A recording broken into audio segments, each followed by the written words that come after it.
So as you traverse through this and you start to get a peek behind the curtain, when did you start saying that something? When did you start figuring out that something was wrong for you?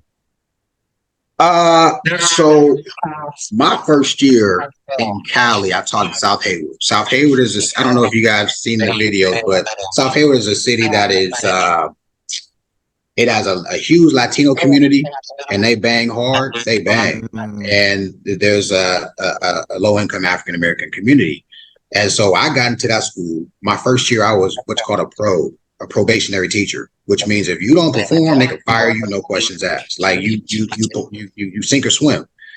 I came in, I took it serious, and I did well. My kids tested well. Classroom management was good. My second year, I was teaching they were remediation class. They're called intervention courses. So you teach the kids who failed. They have what's called a support class for no credit, and then they take the grade level class to try to pass. And they double blocked it. So you 2 hours with one teacher. Half the time is practice. The second half is you teach content. Or you teach grade level. Halfway through the year, I was teaching seventh graders and eighth graders. The school was seventh and eighth grade. I was teaching like both sections of kids who were being removed from other classes. And so the principal would come to me and be like, "Yo, Mackey, I got this kid, can you take them?" And I was just like, "Yeah, it's good." And our community was dope. I'm not even gonna stunt. Like, I'm gonna keep it 100 with y'all. Like, in my class, they knew what it was. We're gonna handle business. We're gonna have fun. Look, we would be in class sometimes, and I would tell the kids, "Go research the funniest your mama joke you got." At the end of the day, we're gonna take 5 minutes, and we're gonna, within a respectable reason, we're gonna tell jokes. The kids look forward to that. You know what I'm saying? I have my little iPad. I'm like, "Hey man, we're gonna play some music. What music y'all like?" I would put them up on the music I like. They would put me up on the music they like, and they have voice. So my class became an incubator for like discipline. It was kind of like in school suspension, but without it being that environment. And so at that point, I started asking questions like, "Yo, how, they not on my roster, how are they getting credit?" And so instead of having the kids in their double block class, that class where they weren't getting credit, they were coming to my class to alleviate some of the teachers who couldn't handle them, right? And then to keep reasoning to keep the kids on campus. And we'll talk about that because seat count.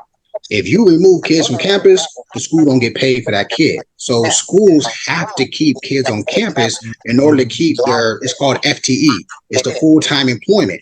Right? So if you got 500 kids, then you can have 40 teachers. But if your enrollment drops to 450, guess what happens to your 40 teachers? You only get 36 teachers. So now 4 teachers got to be replaced, let go, whatever. So that is a really important aspect to the school. They want to keep the kids on campus. And by the way, it wasn't a problem for me, but that was my first time being kind of like, "Yo, what's going on here?" Right? Mm-hmm. My next year, I got promoted to assistant principal. So boom, I'm an assistant. I'm 29. I ain't even 30 yet. I'm an assistant principal of a junior high. And I start seeing how many other teachers were consistently sending kids out of class.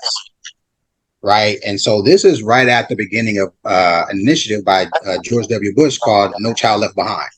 And they had new math and English initiatives, right? So now I'm seeing kids who now they can take algebra in middle school. Some of these kids are never in class. The teacher is removing the kid every day. And as the assistant principal of discipline, right, it's my responsibility to intervene. Okay, what's the intervention we're going to create for this child? What are we going to do?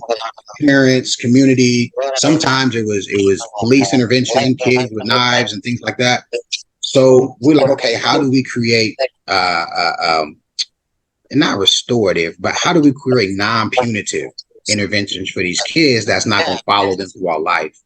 And so at that point is when I started asking questions around like, hey, what do we do with a kid who, not to create excuses, but we had kids whose parents got deported. Like their mom and dad literally were sent back to Mexico and they with an aunt or whatever, right? And they don't really have a lot of structure at home. They gotta, like, some of them are truant because they're working for the family because they gotta pay bills, and they're being punished at school too. So part of me is trying to understand, like, how do we address this, right? And again, I started asking questions and digging into research. And here's what I did. They said to me, they said, hey man, you can't keep your job unless you get a master's credential.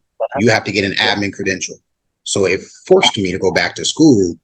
And that was when it really woke my game up, because now I had to go actually do the qualitative research, right? I had to go do the research on what was happening, state in, state out. And then I had to do the action research, which was survey districts, survey schools, survey teachers, survey community. And I was able to compile a bunch of data. And it uncovered a lot of things that clearly people don't like to discuss. But I just feel like community, parents, family, they need to hear these things because it impacts their children. They should know.